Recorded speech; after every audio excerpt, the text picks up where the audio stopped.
Mesdames et messieurs, l'heure est critique. Le président iranien Massoud Pezeshkian a été clair. Si les États-Unis ont frappé, ce n'est pas par choix stratégique, mais parce qu'ils ont constaté l'impuissance totale d'Israël à affronter seul l'Iran. Pour Téhéran, cette intervention américaine est une tentative désespérée de sauver l'image de l'entité sioniste, affaiblie par des semaines de frappes iraniennes. Et les conséquences ne se sont pas fait attendre.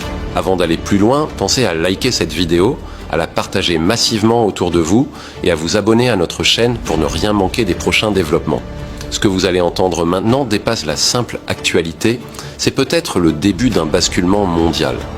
Le Parlement iranien a voté en faveur du blocage du détroit d'Ormuz, un des points névralgiques du commerce mondial.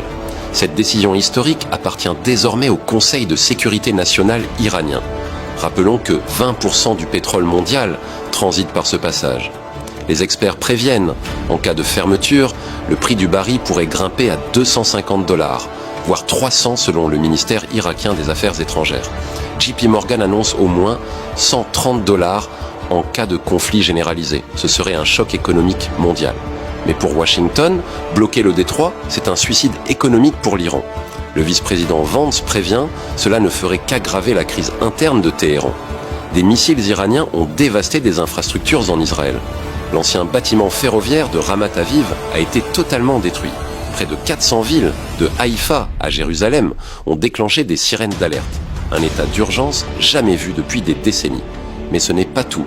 L'Iran a revendiqué la destruction d'un centre d'armes biologiques top secret à Nes Ziona, près de Tel Aviv. Ce centre, impliqué selon des sources non officielles dans la guerre biologique, était considéré comme un atout stratégique majeur pour Israël. L'Iran accuse cet institut d'avoir participé à des assassinats choronés à l'étranger. Face à ces frappes, Israël a riposté. Selon la chaîne 12, l'armée israélienne a détruit 2 chasseurs F-5E Tiger II iraniens à l'aéroport de Desfeu et 8 lanceurs de missiles dans la région d'Avaz. Une vidéo montre des explosions spectaculaires sur une base iranienne. Pendant ce temps, la tension monte à l'international. Le Pentagone a déclaré avoir détruit le programme nucléaire iranien, du moins en grande partie. 7 bombardiers B-2 Spirit ont décollé des États-Unis pour effectuer l'une des plus longues missions depuis 2001. Plus de 2 douzaines de missiles de croisière ont été utilisés pour frapper le site nucléaire d'Ispahan. Mais attention, selon des responsables israéliens et américains, le programme n'a pas été complètement détruit. Il a été gravement endommagé, mais selon le président israélien Herzog, ce n'est qu'un coup dur, pas une élimination totale. En coulisses, la Chine condamne fermement les frappes américaines.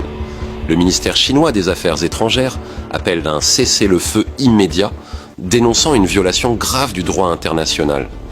Pékin exige la fin des hostilités et propose d'ouvrir des négociations pour rétablir la stabilité régionale. Parallèlement, Israël tente de contrôler le narratif médiatique. Les journalistes étrangers sont interdits d'accès aux sites touchés par les frappes iraniennes. Une manière de limiter la diffusion d'images susceptibles de nuire à l'image du pays à l'étranger. Mais les signaux d'escalade se multiplient. Un espion du Mossad, Majid Mosayebi, a été exécuté en Iran. Il était accusé d'avoir tenté de transmettre des données sensibles à Israël. Et ce n'est pas fini. La base aérienne américaine d'Al-Harir, dans le nord de l'Irak, a été fermée quelques heures seulement après la frappe contre les installations nucléaires iraniennes. Est-ce une anticipation d'une riposte iranienne ou un signal envoyé à l'Iran? Le mystère reste entier. Enfin, dans un dernier développement crucial, la Russie, la Chine et le Pakistan ont présenté une résolution commune au Conseil de sécurité des Nations Unies. Ce texte appelle à un cessez-le-feu immédiat, propose des garanties pour le programme nucléaire pacifique de l'Iran et réclame la levée des sanctions occidentales. La guerre est-elle imminente? La question n'est plus si, mais quand. Un engrenage est lancé, mêlant orgueil, pétrole, armes nucléaires et lutte d'influence. Et dans cet échiquier complexe, chaque erreur peut mener à l'irrémédiable. Alors dites-moi en commentaire, pensez-vous que le blocus du détroit d'Ormuz va vraiment avoir lieu? Et qui, selon vous, détient aujourd'hui l'avantage stratégique dans ce conflit? Avant de partir, n'oubliez pas de liker, de vous abonner et de partager cette vidéo. Chaque partage fait entendre une voix différente dans un monde saturé par les récits dominants. À très bientôt pour une nouvelle analyse sur Poutine TV